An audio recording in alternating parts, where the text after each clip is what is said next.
বর্তমান সময়ে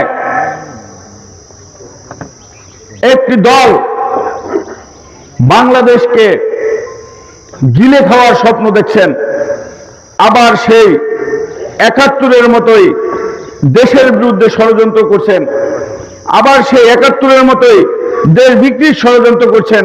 কিন্তু তারা কিন্তু সফল হতে পারেন নাই, নির্বাচনে জয় হতে পারেন নাই।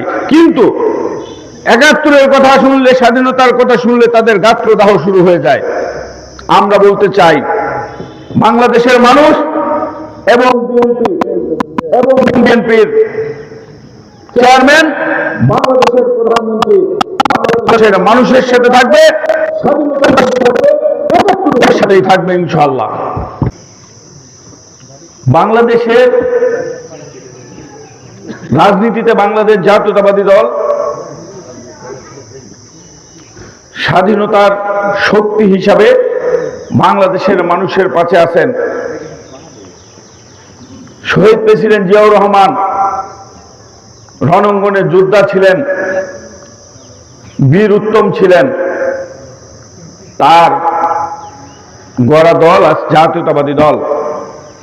এই কারণেই বাংলাদেশ স্বাধীনতা এবং ৭১ জাতীয়তাবাদে যারা বিশ্বাস করে তারা সকলে ধারণ করে।